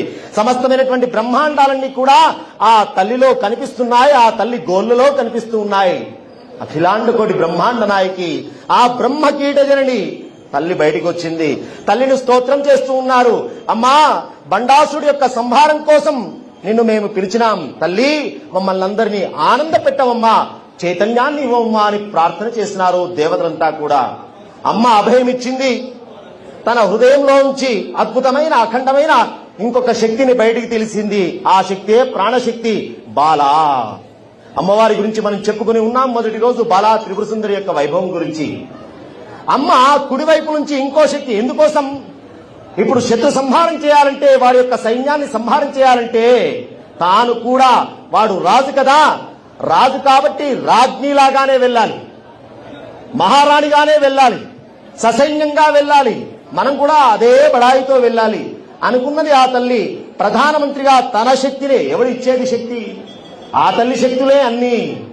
అందుకోసం బయటికి చూపించడానికి కొన్ని శక్తులుగా చూపిస్తూ ఉన్నది, కానీ అన్ని శక్తుల సముదాయం లలితమ్మే, భువనేశ్వరీ దేవే. అందుకోసమే తన కుడి భాగం నుంచి ఒక శక్తిని తీసిందట. అమ్మా శ్యామలా రాజ్యదూహు, ఇదిగో నీకు ప్రధానమంత్రిగా మొత్తం వ్యవహారం అంతా ఎట్లా చేయాలో బాధ్యత నీకు ఉపజెప్తూ ఉన్నాను అని చెప్పి శ్యామలాదేవికి బాధ్యత ఉపజెప్పింది. కుడివైపు నుంచి వచ్చినటువంటి స్వరూపం శ్యామలాదేవి ప్రధానమంత్రి, మంత్రిని స్వరూపం అన్నారు. అందుకే శ్యామలకి మంత్రిని అని కూడా ఒక పేరు ఉన్నది. ఎడమ వైపు నుంచి ఒక అద్భుతమైన శక్తిని తీసింది, సర్వ సైన్యాన్ని నియంత్రించేటువంటి శక్తి వారాహి. వారాహి శక్తి బయటికి తీసింది. అమ్మా నువ్వు ఈ సమస్తమైనటువంటి సైన్యాన్ని, 64 కోటి యోగిని గణ సేవిత, 64 కోట్ల యోగిని గణమున్నది సైన్యం మొత్తం కూడా, వీటన్నిటిని కూడా నడిపించేటువంటి శక్తి సామర్థ్యం నీకు నేను ఇస్తున్నానమ్మా అని చెప్పి వారాహీదేవిని సర్వ సైన్యాధిపతిగా నిలబెట్టింది. 64 కోట్ల గణాలు ఉన్నాయా అని చెప్పి ఒకరు ప్రశ్నించినారు పండితుల్ని, భాస్కర రాయుల్ని. లలితా సహస్రనామానికి అద్భుతమైన అఖండమైన భాష్యాన్ని రచించిన వారు భాస్కర రాయులు. 1700 సంవత్సరం నుంచి 1785 సంవత్సరం వరకు జీవించి ఉన్నటువంటి మహనీయుడు లలితా త్రిపుర సుందరి శ్రీ విద్యా మహా ఉపాసకుడు ఆయన. ఆయన అడిగినారు, శంకరులు ప్రస్థానత్రయం రాస్తే శ్రీ విద్య పైన ప్రస్థానత్రయం రాసినటువంటి మహానుభావుడు, లలితా సహస్రనామాలకి ఒక్కొక్క నామానికి దానికి గూఢార్థంగా దాని భాష్యాన్ని రచించినటువంటి మహానుభావుడు భాస్కర్ రాయ్, లలితా ఉపాసకుడు. ఏమండి మీరు 64 కోటిని గణ అన్నారు కదా, 64 కోట్ల గణాలు అన్నారు కదా, కాశీలో ఆయన రాసినటువంటి ప్రాంతమే లలితా ఘాట్. మీరు అన్నపూర్ణ మాత యొక్క ఆలయానికి వెళ్లిన సందర్భంలో ముఖద్వారానికి కుడివైపు శంకరుడి యొక్క లింగం ఉంటుంది. శ్రీచక్రేశ్వరుడు అని పేరు ఆ లింగానికి. ఆ లింగం స్థాపించింది భాస్కర రాయుల వారు. ఆ లింగం యొక్క గొప్పతనము, శ్రీచక్రం ఎట్లా అంత అధిష్టానంగా ఉంటుందో లింగం కూడా అంత గొప్పగా ఉంటుంది. ఆ వైభవాన్ని అక్కడ పెట్టినారు ఆయన. అలాంటి ఆయనను కాశీ పండితులు అడిగాట, 64 కోట్లు అన్నారు, ఏదో అప్పుడు సైన్యం అండి, నిజంగా ఉన్నదంటారా? చెప్పేవాడికి కూడా కాస్త నమ్మకం ఉండాలి. అనుష్ఠానం చేయడం కాదు, జపం చేయడం కాదు, స్తోత్రం చేయడం కాదు, చేసేటువంటి నువ్వు ఏ పని చేసినా దానిపైన విశ్వాసంతో చేయి, దాని ఫలితం సంపూర్ణంగా పొందగలవు. సంశయాత్మ వినశ్యతి, డౌట్ ఉందా అంతే సంగతులు. నువ్వు ఎంత ప్రయత్నం చేసినా టైం వేస్ట్. నువ్వు ఉపాసన చేసినా నీ ఉపాస్య దైవం పైన పరిపూర్ణ విశ్వాసం ఉండాలి. అమ్మ అనుగ్రహిస్తుందనే విశ్వాసం ఉండాలి. గురువిచ్చిన మంత్రం చాలా గొప్పదనే విశ్వాసం ఉండాలి. అలా ఆయన ప్రశ్న చేస్తే మీరు చూద్దామనుకుంటున్నారా అన్నాడు ఆయన. చూపిస్తావా, అంత శక్తి ఉందా అన్నారు. ఉపాసకుడికి, అమ్మ ఉపాసకుడికి అసాధ్యం ఉంటుందా? అనుష్ఠానం చేసినాడు, చేసి ఆ తీర్థం ఉంటుందే, ఆ తీర్థాన్ని ఏ పండితులైతే అనుమానపడుతున్నారో, అనుమానం మీది. హిరణ్యకశిపుడు కూడా అడిగాడు ఉన్నాడారా అని.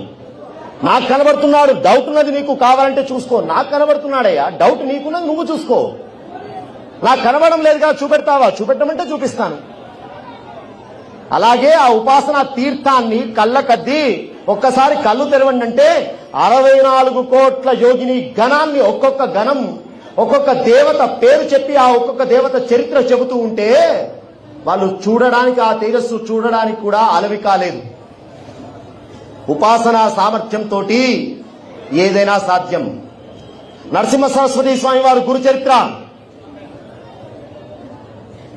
యోగిని గణం సాయంత్రం తీసుకువెళ్లి స్వామివారికి సేవ చేస్తూ ఉండేది. ఒక భక్తుడికి అనుమానం కలిగింది, నిజంగా సాయంత్రం పూట చూస్తే ఇక్కడ ఈయన గాన్గాపూర్ లో కనిపించడం లేదు, ఎటుపోయినాడయ్యా? అని పరీక్ష చేద్దామని ఒక ఆయన స్వామి వెనకాల పోయినాడు. స్వామి వారికి తెలుసు, స్వామి ఉదయం అంతా భక్తులు సేవిస్తున్నారు, సాయంకాలం మేము సేవించుకుంటామని యోగిని గణం తీసుకుపోయింది. వీడికి అనుమానం ఉన్నది కదా, ఆ అనుమానాన్ని తీరుద్దామని 64 కోట్ల యోగినులు చక్కగా పాట పాడుతూ సేవ చేస్తూ ఉంటే ఆ దివ్యమైన సన్నివేశం చూపించినాడు ఆ వ్యక్తికి, భక్తుడికి. ఈ చరిత్ర ఎప్పటిది? నరసింహ సరస్వతి స్వామి వారి చరిత్ర. కాబట్టి విశ్వాసం ఉండాలి. శక్తి ఆరాధనలో, అమ్మ యొక్క ఆరాధనలో, అమ్మ యొక్క ఉపాసనలో మీరు ఏ ఉపాసనైనా పెట్టండి, ఏ మంత్రమైనా జపం చేయండి, గురువు పైన దైవం పైన విశ్వాసం లేకుంటే, అసలు వాస్తవం చెప్పాలంటే మన భారతీయ సనాతన ధర్మం మొత్తం కూడా విశ్వాసం పైనే ఆధారపడి ఉన్నది. విశ్వాసం ఉన్నవాడికే దాని పవర్ ఏమిటో తెలుస్తుంది. విశ్వాసం లేని వాడికి ఎట్లాగూ లేదు. దాని పవర్ నువ్వు చూద్దామనుకున్నప్పుడు విశ్వసించు, ఆ పవర్ ను అనుభవించిన వారు చెప్పిన మార్గంలో నడువు, అప్పుడు ఉందా లేదా తెలుస్తుంది. ఇంట్లో కూర్చొని ఏమున్నది అని చెప్పి అనుకుంటే మొట్టమొదటి నువ్వు ఉన్నదని భావన చేయి, ప్రయత్నం చేయి. అలాగే అమ్మవారిని 64 కోట్ల యోగిని గణం అమ్మవారిని సేవ చేస్తున్నది. సమస్తమైనటువంటి నదులన్నీ కూడా వింజామరలు పడుతూ ఉన్నాయి. అమ్మవారికి అద్భుతంగా అమ్మవారిని సింహాసనంలో కూర్చోబెడుతూ ఉన్నారు. కానీ అమ్మవారిని పట్టాభిషిక్తురాల్ని చేయాలంటే మొట్టమొదటి అమ్మవారిని యువతిగా ఉన్నప్పుడు, కన్యగా ఉన్నప్పుడు పట్టాభిషేకం చేయడానికి వీల్లేదు. పెళ్లి కావాలి, శాస్త్ర మర్యాద. బ్రహ్మగారు అన్నారు, మరి వాడు బండాసురుడు కదా, రాక్షస రాజు కదా, రాక్షస రాజు మీదకి వెళ్ళాలంటే మనం కూడా అదే లెవెల్లో వెళ్ళాలి. కాబట్టి అమ్మవారిని మహారాజ్ఞిగా పట్టాభిషేకం చేద్దామంటే అమ్మవారికి పెళ్లి చేస్తే బాగుంటుంది కదా. ఎట్లా పెళ్లి చేద్దామంటే ఇంత గొప్పనైనటువంటి సౌందర్యవతి అయిన లాలిత్యంతో కూడిన ఈ అమ్మాయికి ఈ పక్కనే ఉన్నాడు ఎవరు? ఒళ్ళంతా భస్మం పెట్టుకొని, ఈ చర్మం పట్టుకొని కొంచెం మేడ్ ఫర్ ఈచ్ అదర్ లాగా ఉండాలి పెళ్లి చేసేటప్పుడు. అవునా కాదా? ఫోటో చూసినా బాగుందిరా అనుకునేటట్టు ఉండాలి కదా. ఇంత గొప్పనైనటువంటి సౌందర్యవతిని ఈయనకి ఇచ్చి పెళ్లి చేస్తే ఎట్లాగయ్యా? మరి ఈయనకే ఇచ్చి పెళ్లి చేయాలా? ఆవిడ శక్తే కాబట్టి. బ్రహ్మగారు కొంచెం తటపటాయిస్తూ ఉన్నాడట. తటపటాయిస్తూ ఉంటే అప్పుడు రుద్రుడు గమనించి, కోటి కందర్ప లావణ్యయుక్తో దివ్య శరీరవాన్ దివ్యాంబరత్రస్వగ్వి దివ్య గంధానులేపన. మనసులో ఆలోచన చేస్తున్నాడో లేడో వెంటనే రుద్రుడిగా అక్కడ ఉన్నాడు. ఏ రూపము? గజ చర్మం కట్టుకొని బస్సు మూసుకొని బుస్సు బుస్సు అనుకున్న ఆ రూపం అట్లాగే ఉంది. కానీ 16 ఏళ్ల యువతిగా ఉన్నటువంటి లలితమ్మ పక్కన ఒక అద్భుతమైనటువంటి కోటి మన్మధులు ఒక్కసారి వస్తే ఎట్లా ఉంటుందో అంత ఆకృతితో దేదీప్యమానమైన ప్రకాశవంతమైన ఒక 16 ఏళ్ల యువకుడిగా స్వామివారు వచ్చి నిలబడ్డారు. ఆశ్చర్యపోయినాడు బ్రహ్మదేవుడు. స్వామి, మీ అమ్మను నువ్వు చేపట్టకుంటే ఇంకెవరు చేపడతారయ్యా అని చెప్పి వాళ్ళిద్దరికీ పెళ్లి చేయడం, తర్వాత పట్టాభిషేకం చేయడం ఆలస్యం చేయకూడదు అని చెప్పి, ఇప్పుడు రూపం మారింది కదా, అందుకోసం మీ ఇద్దరిని కూడా చూడండి, అప్పుడప్పుడు పెళ్లి పత్రికల్లో పేరు మారుస్తూ ఉంటారు కదా, అట్లాగే ఇక్కడ రూపం మారింది కాబట్టి మీ పేరు కూడా మారుస్తున్నాను అన్నాడు. ఏం పేరు పెడతావయ్యా అన్నారు. చూడడానికి అందమైనటువంటి రూపం తల్లిదైతే ఆ తల్లిని మించిన సౌందర్యం నువ్వు సంపాదించుకున్నావు కాబట్టి కామేశ్వరాయ నమః. అమ్మవారికి కామేశ్వరి, కామాక్షి అని పేరు. ఇక్కడ జరుగుతున్నది కామేశ్వరి, కామేశ్వరుల యొక్క వివాహం జరుగుతున్నది, కళ్యాణం జరుగుతున్నది. మరి పెళ్లి పెద్దగా మంత్రాలంటే నేను చదువుతాను, కన్యాదానం ఎవరు చేయాలా?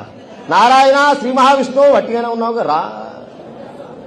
లక్ష్మీనారాయణలు కూర్చోబెట్టినారు కన్యాదానం. కామేశ్వరి, కామేశ్వరుల యొక్క దివ్యమైన కళ్యాణ వైభవం మొట్టమొదలు ఆచరించింది లక్ష్మీనారాయణులు. చూడండి, ఆ సన్నివేశం ఊహిస్తేనే, చెప్పుకుంటూ ఉంటేనే ఎంత ఆనందం, అందం కలుగుతున్నది. అలా కళ్యాణ సన్నివేశం ముగిసింది. మరి పెళ్లి అయిన తర్వాత వట్టిగా పోకూడదు కదా, కొంచెం చర్చలు ఉంటాయి ఇంట్లో. ఏదైనా పెళ్లి అటెండ్ చేద్దామంటే, మరి మన గృహప్రవేశంకి వచ్చినప్పుడు ఏమి ఇచ్చిండ్రు, ఏం పెట్టిండ్రు? ఒకసారి 500 1000 మరి పెట్టేటప్పుడు కూడా ఆలోచన చేస్తారు కదా. అట్లాగే పెళ్లి సన్నివేశం కాబట్టి సమస్తమైన దేవతలంతా కూడా అమ్మవారిచ్చిన శక్తే, కొత్త శక్తి ఏం లేదు ఇక్కడ. మనదంటూ ఏమున్నదండి? పీల్చే గాలి నీదా? ప్రవహిస్తున్న నది నీదా? పంచభూతాలు ఎవరి సొత్తు? నా భూమి నా జాగా అని చెప్పి బాగా విర్రవీగుతున్నావే. నువ్వు సృష్టించిందైతే నీది అని చెప్పుకోవడానికి వీరున్నది. అందుకే తల్లి ఇచ్చింది తల్లికే సమర్పిస్తున్నారట. వరుణుడు పాశాన్ని సమర్పించాడు, విశ్వకర్మ అంకుశం సమర్పించాడు, అగ్నిదేవుడు కిరీటం ఇచ్చాడు, సూర్యుడు తాటంక చెవుల కమ్మలు ఇచ్చారట. అలాగే సముద్రుడు వస్త్రాలు ఇచ్చాడు, కుబేరుడు చింతామణి అనేటువంటి మాలనిచ్చాడు, అలాగే నారాయణుడు బాణాలను ఇచ్చాడు, లక్ష్మీదేవి అమ్మవారు ఏకఛత్రం గొడుగు ఇచ్చిందట. అందుకే ఏకాతపత్ర సామ్రాజ్యాయై నమో నమః, లక్ష్మీదేవి ఇచ్చింది గొడుగు. ఆ రకంగా అమ్మవారు అయ్యవారు ఇద్దరు పక్కన ఉంటే శివకామేశ్వరాంకస్త శివ స్వాధీన వల్లభ. చూడండి ఆ జంట ఎంత చూడముచ్చటగా ఉందో. శివకామేశ్వరాంకస్త శివ స్వాధీన వల్ల, ఇక్కడ చాలా అందం ఉన్నది. శివస్వాధీన వల్లభ, శివాస్వాధీన వల్లభ. శివస్వాధీన వల్లభ అంటే అర్థం ఏమిటంటే శివుడిని స్వాధీనం చేసుకున్న వల్లభురాలు, ప్రియురాలు కాదు కాదు, శివా స్వాధీన వల్లభ. ఆ అమ్మనే ఆయనకు స్వాధీనమైపోయినటువంటి ప్రియురాలయ్యా. అంటే అర్థం ఏమిటి? ఒకరినొకరు ఆ రకమైనటువంటి భావనతో ఉన్నారు అని దాంట్లో ఒక సూక్ష్మమైన అర్థం చెప్పినారు. అలా అమ్మవారి యొక్క వైభవం చూసి అమ్మవారికి పట్టాభిషేకం చేసి అంగరంగ వైభవంగా అమ్మవారిని స్తోత్రం చేస్తుంటే నారదుడు అన్నారు, ఈ ఉత్సవాలు ఈ వేడుకల కోసమేనా అమ్మవారిని మనం పిలిచింది? వాళ్ళంతా చక్కగా సమకూర్చుకుంటున్నారు యుద్ధం చేద్దామని చెప్పి. బండాసురుడు అమ్మవారిని ఇట్లాగే కూర్చోబెట్టి మనమంతా స్తోత్రాలు చేస్తే ఏం లాభమయ్యా, అమ్మవారిని యుద్ధానికి పురిగొల్పాలి కదా అని చెప్పి అప్పుడు స్తోత్రం చేసినారు. దేవతంతా స్తోత్రం చేస్తే అప్పుడు బయలుదేరుతున్నది అమ్మ. దేవర్షిగణ సంఘాత స్థూయమానాత్మ వైభవ. దేవతలు ఋషులు సమస్తమైన గణాలన్నీ కూడా స్తోత్రాలు చేస్తూ ఉంటే అమ్మ వచ్చినటువంటి ఆ బండాసురుడి యొక్క నాశనం కోసం అమ్మ బయలుదేరుతున్నదట. బండాసురవదోద్యుక్త శక్తి సేనా సమన్విత. ప్రతి నామం మీరు గమనించినట్టయితే అసలు నామం ఎందుకు వచ్చింది తెలిసిన? నామం చెబితే మీరు ఈ నామం జపం చేయండి ఇంత ఫలితం అని చెప్తారు. అంటే ఊరికే జపమాల తిప్పి ఎంతైంది టైం ఎంతైంది జపం ఎంతైంది ఇది చూసుకోవడానికి కాదు. చంద్రశేఖరేంద్ర సరస్వతి స్వామి వారు కంచి పరమాచార్యులు, శృంగేరి జగద్గురువులు చంద్రశేఖర భారతి మహాస్వాముల వారు పూజ చేస్తే, శారదంబ కామాక్షి యొక్క పూజ చేస్తే 8-10 గంటలు పట్టేది. ఒక పూజ 8-10 గంటలు ఎట్లా పట్టేది? మళ్ళీ చేసేది ఏమిటి? నామము. ఆ నామం చెప్పి పుష్పం తీసుకుంటే ఆ నామం ఎందుకు వచ్చింది, ఆ నామానికి ఒక చరిత్ర ఉంది. ఒట్టిగా రాలేదు కదా ఆ నామము. ఒక్కసారి ఆ భావన ఆ రూపం ఒక్కసారి వెళ్తే మనస్సు లౌకికాన్ని ఊహించుకోగలదా? ఇది పుష్ప అర్చన చేయడం అంటే. అయిపోయిందా, నైవేద్యం పెట్టినావా, ఉడికిందా ఉడకలేదా, వేడిదా చల్లారిందా, ఎందుకంటే ఆఫీస్ టైం అవుతుంది, ఏదో అయ్యగారు ఏదో నాకు చెప్పినారు చేసుకుంటే మంచిదని. అయ్యగారి కోసం చేసుకున్నావా, నీ కోసం చేసుకున్నావా? అర్చన చేసేది కొంతకాలమైనా ఒక విశేషమైనటువంటి భావంతో చేసినప్పుడు దాని ఫలితం ఉంటుంది తప్ప సమయాన్ని చూసుకుంటూ లౌకికమైనటువంటి విధానాల్లో హడావుడి చేద్దామని వాళ్ళు కొన్ని హడావుడి చేస్తున్నారు కదా, మనం ఈసారి బంగారు పుష్పాలతో చేద్దామా? నువ్వు బంగారు పుష్పాలు ఇచ్చినా ఒకటే, తామర పుష్పాలు ఇచ్చినా ఒకటే, మనస్సు లేనప్పుడు. హడావుడి కోసం కాదు కదా, నీకు నువ్వు ఉద్ధరించడం కోసం పూజ. నువ్వు పూజ చేయనంత మట్టుకు నువ్వు నైవేద్యం పెట్టకుంటే అమ్మవారికి లోటా ఏమైనా? నువ్వు పులిహోర పెడితేనే ఆమె కడుపు నిండుతుందా? కాదే. ఎవరి కోసం ఇది? జీవుడు ఉద్ధరింపబడడం కోసం వచ్చిన విధానాలు. కాబట్టి చేసేది ఎతికించిదైనా భక్తితో శ్రద్ధతో చేయాలి. శ్రద్ధ లేకుండా చేసింది మీరు ఎంత చేసినా వ్యర్థమే. అందుకే చెప్తూ ఉన్నారు ఇక్కడ, భండాసురవదోద్యుక్త శక్తి సేనా సమన్విత. సైన్యం బయలుదేరుతున్నది. ఎవరు సైన్యం? అమ్మ సైన్యం. సంపత్కరీ సమారూఢ సింధురవ్రజ సేవిత. అమ్మవారికి ఒక ప్రధానమంత్రి ఎవరు? ఒక్కసారి మీ నోటి గుండా అమ్మవారి నామం చెప్పించాలని ప్రయత్నం. అమ్మవారి యొక్క ప్రధానమంత్రిగా నిలబడ్డటువంటి దేవి స్వరూపం ఎవరు? శ్యామలాయై నమో నమః. శ్యామలాదేవి. శ్యామలా స్వరూపంలో కూడా చాలా ఉన్నాయి. అలాగే అమ్మవారి యొక్క సర్వ సైన్యాధిపతిగా నిలబడ్డది ఎవరు? వారాహి. వారాహి రూపంలో కూడా అనేక వారాహిలు ఉన్నాయి. ఇక్కడ బయలుదేరుతున్న ఆ ఇద్దరికి కూడా అమ్మవారు 2 రథాలు ఇచ్చింది. ఏం రథాలన్నారు? గిరిచక్ర రథారూఢ దండనాథ పురస్కృత. గిరిచక్రం అని ఒక రథం, ఆ రథం పేరది. అది ఎట్లా ఉంటుంది అన్నారు? 5 అంతస్తుల ఎత్తులో ఉంటుందట ఆ రథం. 5 అంతస్తుల ఎత్తు కలిగినటువంటి రథాన్ని వారాహీదేవికి ఇచ్చిందట. ఇస్తూ సర్వసైన్యాధిపతి కాబట్టి ఆ అమ్మకు 2 ఆయుధాలు ఇచ్చింది. ఒకటి నాగలి, ఒకటి రోకలి. ఇవి వారాహీదేవి యొక్క చేతిలో ఉండేటువంటి ఆయుధాలు. 5 అంతస్తులతో కూడినటువంటి ఆ రథానికి గిరిచక్ర రథారూఢ దండనాథ పురస్కృత. అమ్మ బయలుదేరింది వారాహీదేవి. ఇక మంత్రిని శ్యామలాదేవి, ఆవిడకో రథం ఇచ్చింది. గేయ చక్ర రథారూఢ మంత్రిని పరిసేవిత. గేయ చక్రం అన్నారు. అది ఎంత అన్నారు? కొంచెం సైన్యాధిపతికి మంత్రికి కొంచెం తేడా ఉంటుంది, మంత్రికి రాజుకు తేడా ఉంటుంది, అంతే కదండి. 7 అంతస్తులతో కూడినటువంటి రథమట శ్యామలాదేవి యొక్క రథం. ఆ శ్యామలాదేవికి ఆ రథం ఇచ్చింది. ఈ 2 రథాలు, కుడివైపు అమ్మవారి శ్యామలాదేవి యొక్క రథం, ఎడమవైపు వారాహిదేవి యొక్క రథం, మధ్యలో అమ్మవారి యొక్క రథం. అమ్మ ఎవరు? మహారాజ్ఞి, శ్రీమాత, శ్రీ మహారాజ్ఞి, శ్రీమత్సింహాసనేశ్వరి. నామం ఎట్లా ప్రారంభమైంది? శ్రీమాత, శ్రీ మహారాజ్ఞి, శ్రీమత్సింహాసనేశ్వరి. ఈ 3 పార్ట్ ఒక పక్కన పెట్టండి. తర్వాత నామం ఏమిటి? చిదగ్నికుండ ఇక్కడ నుంచి అమ్మ ప్రాదుర్భావం. ప్రాదుర్భావం కాకముందు ఈ 3 నామాలు. ప్రాదుర్భావం కాకముందు 3 నామాలు ఏమున్నాయి? ఒకటి మాత, ఒకటి మహారాజ్ఞి, ఒకటి ఈశ్వరి. అంతేనా కాదా? అమ్మా అన్నారు దేవతలు స్తోత్రం చేసినప్పుడు. అమ్మా అనుగ్రహించవమ్మా, మా బాధను చూడవమ్మా, అమ్మా అని పిలిచినారు మొట్టమొదలు. తర్వాత 2వ నామం ఏమిటి? మహారాజ్ఞి. అమ్మా రాజ్ఞిగా రా, మమ్మల్ని పరిపాలించు, మాకు నాయకత్వం వహించు, నువ్వు చెప్పిన మాట మేము వింటాము. ఈశ్వరి, ఈ ప్రపంచానికి నువ్వే ఈశ్వరివి. ఈ అన్నిటికీ కూడా శ్రీకారం జోడించినారు. శ్రీమాత, శ్రీ మహారాజ్ఞి, శ్రీమత్ సింహాసనేశ్వరి. ఎందుకు శ్రీకారం? శ్రీకారం ఉండడానికి 2 కారణాలు ఉన్నాయి. ఒకటి, గౌరవవాచకంగా శ్రీకారం ఉంటుంది. శ్రీమతి, శ్రీయుత, శ్రీ, ఇది గౌరవవాచకం. 2, ఏదైనా శాస్త్రం ప్రారంభించేటప్పుడు శ్రీకారము ఓంకారంతో ప్రారంభం చేయాలి. మంత్రాలు కానీ ఏదైనా ప్రారంభించేటప్పుడు ఈ రకమైనటువంటి విధానం ఉన్నది. ఇది స్తోత్రం కాబట్టి శ్రీకారంతో ప్రారంభం చేస్తూ ఉన్నారు. అది ఒక అర్థం. కాదు, శ్రీ అంటే ఎవరు? సకార రకార ఈకారాలు కలిపితే శ్రీకారం. సకారము, రకారము, ఈకారము అంటే అర్థం ఏమిటో తెలుసునా? వచ్చిన తల్లి మామూలు తల్లి కాదు, అమ్మలగన్నయమ్మ, ముగ్గురమ్మల మూలపుటమ్మ. సకారము సరస్వతి, రకారము రమ, ఈకారము ఈశ్వరి. 3 శక్తులు నీలో ఉన్నాయి తల్లి. కాదు, శ్రీకారం సాహి శ్రీ అమృతాం సతాం. శ్రీకారము వేదంలో ఏం చెప్తుందంటే 3 వేదాల యొక్క సాకారమే శ్రీకారము. 3 వేదాల మంత్రాల్లో ప్రతిపాద్యమవుతున్నటువంటి మంత్రాల సమస్తమైన దేవీ స్వరూపం, శక్తి స్వరూపం నీవు తల్లి. అది శ్రీకారం. అలాంటి తల్లి అమ్మా, అలాంటి తల్లి కాపాడానికి రావమ్మా అని ప్రార్థన చేసినారు. అట్లా వచ్చింది. అప్పటి నుంచి 3 నామాలు స్తోత్రము. ఈ 3 నామాలు దేవతలు చెప్పినవి. తర్వాత వచ్చింది చిదగ్నికుండ సంభూత. అక్కడి నుంచి ప్రారంభమైంది తల్లి. గేయ చక్ర రథారూఢ మంత్రిని పరిసేవిత. గేయ చక్ర రథం పైన కూర్చొని ఉన్నది 7 అంతస్తుల పైన మంత్రిని శ్యామలాదేవి. మధ్యలో ఉన్నది తల్లి ఎవరు? శ్రీమన్నగర నాయిక.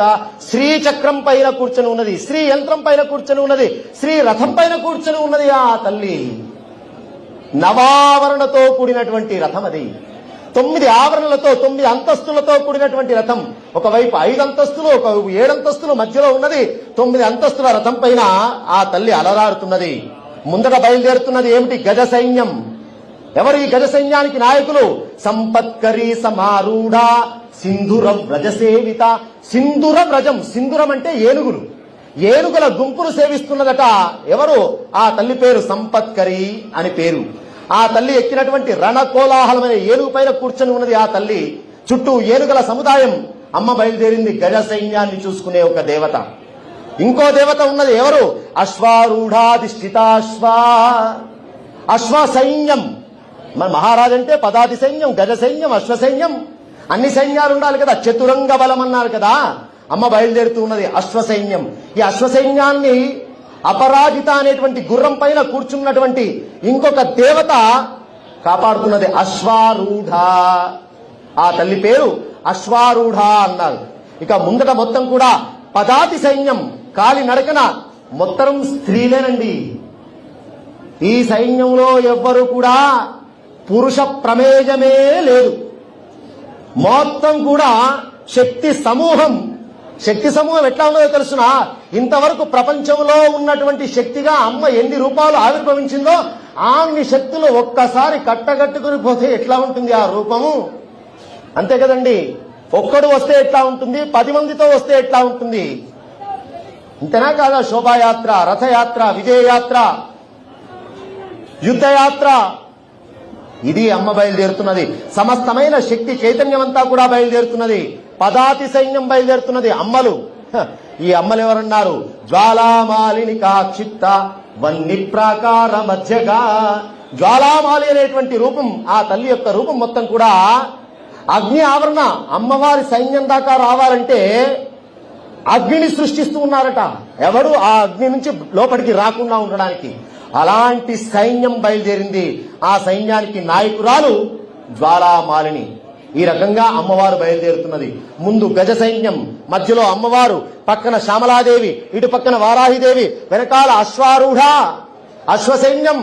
అంతకు ముందు మొత్తం చుట్టుపక్కల మొత్తం పదాతి సైన్యంతో అమ్మ బయలుదేరింది బండాసుడిపైకి. అద్భుతంగా అఖండంగా యుద్ధం కొనసాగుతూ ఉన్నది. విశుక్రుడు మాయ చేస్తూ ఉన్నాడు.